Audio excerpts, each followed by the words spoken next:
स्वागत है आपका भारत समाचार में। आपके साथ मैं हूं स्वाति श्रीवास्तव और बड़ी खबर आपको बता रहे, लखनऊ से मंत्री ओम प्रकाश राजभर के आवास पर इस वक्त शिक्षक अभ्यर्थी पहुंचे हैं बड़ी संख्या में। 69,000 शिक्षक भर्ती मामला, और ऐसे में आज ओम प्रकाश राजभर के घर का घेराव किया गया है और खुद वहां पर मंत्री ओम प्रकाश राजभर पहुंचे। हो रहा है, बच्चे हट नहीं रहे हैं तो पुलिस भी अपना भाई हटाने का प्रयास कर रही है। तो उन्होंने कहा कि मैं तो पहले कह चुका हूँ, हमके माननीय जी कहे तो आप हैं, मैं भी सुना हूँ, बयान भी आपके आए हैं। अब ये पूरा हो तो उन्होंने कहा मैंने अधिकारियों से कह रखा है कि जल्दी इसको करो। तो हमने कहा कि उम्मीद कब तक करें, तो कहा हम लोग बैठ के बात करते हैं, क्योंकि कार्यक्रम चल रहा था उस समय वो नियुक्ति पत्र वितरण का। शायद हमको अंदाजा है कि वहाँ हम लोग कई मिनिस्टर थे। इस बात को लेके जिस दिन आप लोग माननीय डिप्टी सीएम जी के यहाँ गए थे, आप लोगों को जब वहाँ से जब मैंने टीवी में देखा तो मैंने खुद डिप्टी सीएम साहब से बात की। हमने कहा कि आपके यहाँ लोग गए थे, तो उन्होंने भी कहा कि हमारे लोग हैं। तो हम कहे हमारे लोग हैं तो उनको न्याय कब मिलेगा महाराज? उनको लंबी लड़ाई लड़े हैं, हाई कोर्ट का आदेश है, 3 महीने का जो टाइम है, तो 3 महीने के अंदर शुरुआत तो करो कुछ। उन्होंने कहा कि ठीक, हम लोग बैठ के बात करते हैं। तो ऐसा नहीं है, देखो हम आपके साथ हैं। हम जो बात आप कह रहे हो मुख्यमंत्री से मिलने का, तो 5 लोगों को हम ले चलेंगे, उसमें 3 महिला और 2 पुरुष, ठीक है। और हम तो आज जा रहे हैं, देखो हमारा कार्यक्रम लगा है, कल हम गाजीपुर हैं, परसों मिर्जापुर हैं, 8 को अम्बेडकर नगर मुख्यमंत्री के साथ हैं। तो 8 को अम्बेडकर नगर मुख्यमंत्री से मंच पे इस पे बात करके टाइम ले लेंगे। आप हमको नंबर दे दो, ठीक है, तो हम उनसे बात करके 5 लोगों को आप हमको नाम, हमारा नंबर लिख लो। हाँ नहीं, हम लिख के दे देते हैं, ठीक है। तो हम प्रयास करेंगे, हमारे हाथ में होता तो वहीं हम नियुक्ति पत्र बांट देते मर्दे।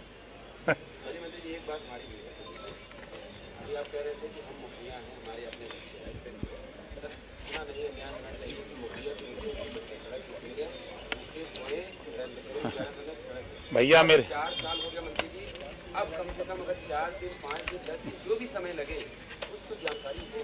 भैया मेरे अच्छा आप ही बताओ कि जो बात आप कह रहे हो, हम आपसे जो बात कह रहे हैं, हम प्रयास ही न कर सकते हैं।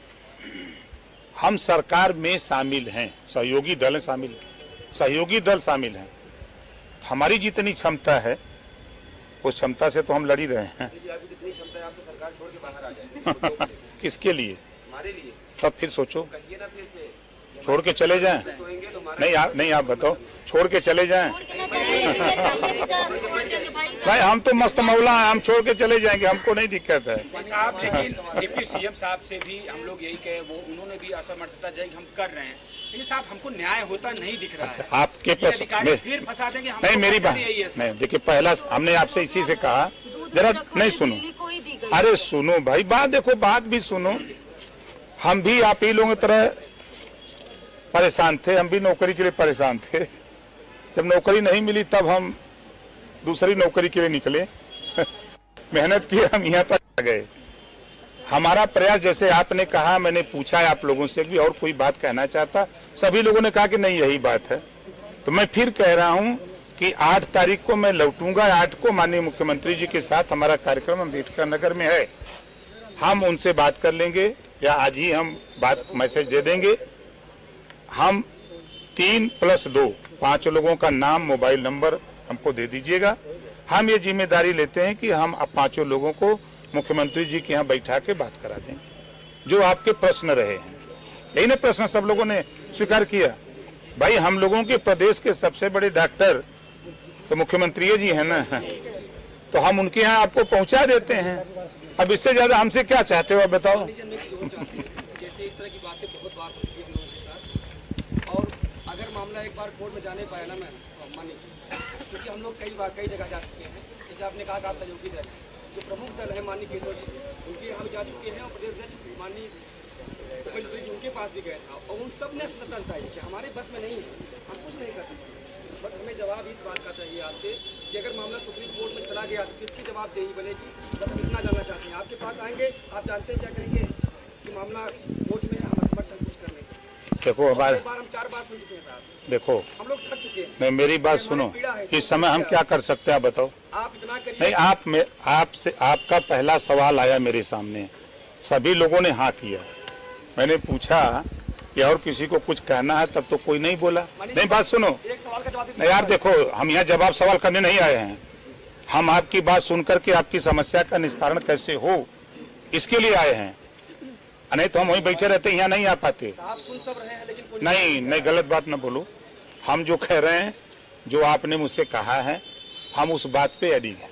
ठीक है, हम मुख्यमंत्री से मिलकर के 5 लोगों को ले चलेंगे। आप अपनी पीड़ा 5 लोग वहाँ कहो, हम भी आपके साथ कहेंगे। साहब हम ये कहना चाहते हैं कि 8-9 तारीख को डेट लगी है सुप्रीम कोर्ट में और सुनवाई होगी। अगर स्टे हो जाता है तो किसकी जवाबदेही होगी, बस इतना जानना। हमारी जवाबदेही नहीं है। किसकी जवाबदेही? नहीं, वो जवाबदेही हमारी नहीं है। इसकी हम ये जानना चाहते हैं, उसके पास अब हाँ, हम क्या करें बताओ। नहीं, आप बताओ हम क्या करें। ये कहना चाह रहे हैं, उसके पहले आप मुख्यमंत्री जी से मिल लीजिए। हम ये नहीं तो मिलवा कर दें। नहीं साहब, आप एक बार तो नहीं, मेरी बात सुनो। मुझे कोई जानकारी नहीं थी कि आप लोग यहाँ आ रहे हो।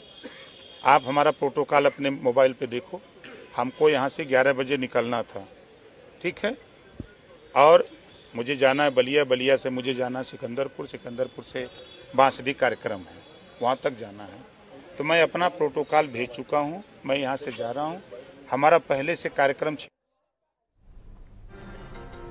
तो देखा आपने, शिक्षक अभ्यर्थियों का धैर्य जहां अब टूट चुका है, सब्र पूरी तरह से टूट चुका है। और आज ओम प्रकाश राजभर का आवास घेरने पहुंचे थे।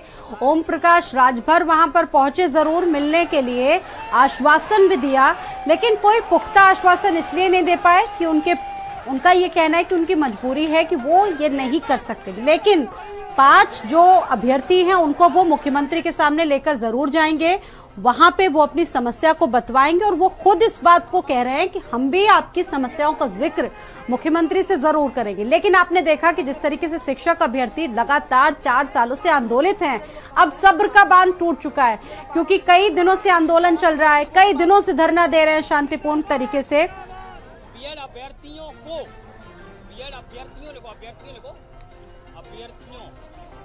संदीप खेर इस खबर पर हमारे साथ लाइव जुड़ चुके हैं। संदीप, आज ओम प्रकाश राजभर के आवास पर पहुंचे थे शिक्षक, और ओम प्रकाश राजभर ने बड़े सब्र से, बड़े धैर्य से सबको सुना, सबकी बातों का जवाब दिया, लेकिन कोई पुख्ता आश्वासन वो दे नहीं पाए। अब कहा जा सकता है कि जिस तरीके से 4 सालों से स्थिति बनी हुई है, सब्र का बांध टूट चुका है अब अभ्यर्थियों का, अब मानने को तैयार नहीं। उनका कहना है कि जल्द से जल्द सरकार इस पर एक्शन करे। ओम प्रकाश राजभर से बातचीत हुई, अब लगता है कि कुछ संतुष्टि मिली है उनको।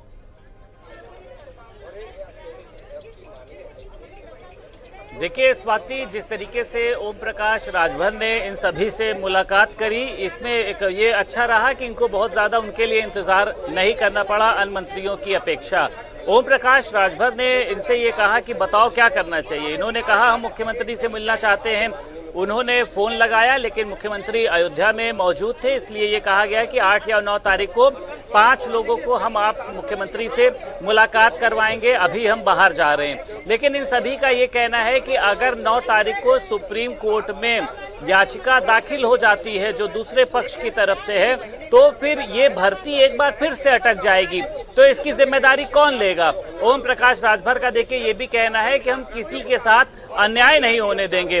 तमाम जो आप देख सकती हैं कि महिलाएं हैं वो यहाँ पर मौजूद हैं। आस जरूर लगाइए, लेकिन आस पूरी कब होगी। राजभर जी से मुलाकात हुई आपकी, क्या आश्वासन दिया? सर, ये आश्वासन कोई नया नहीं है, आश्वासन हमें 5 साल से मिलते आ रहा है। कोई पहली बार हम लोग राजभर जी के घर पे नहीं आए हैं, हम लोग पहले भी आते रहे तो यही आश्वासन मिलता रहे। आज फिर उनके द्वारा एक आश्वासन दिया गया है कि नहीं, हम आप लोगों के साथ में खड़े हैं। मुख्यमंत्री जी से हमारी एक मांग है कि आप लोगों से अगर नहीं हो रहा है तो हमारी मुलाकात करवा दीजिए मुख्यमंत्री जी से, हमें अपनी पीड़ा रखें, हमारे साथ अन्याय हो तो खड़े होने से अब काम नहीं चलेगा। खड़े तो ये 5 साल से हमारे साथ हैं।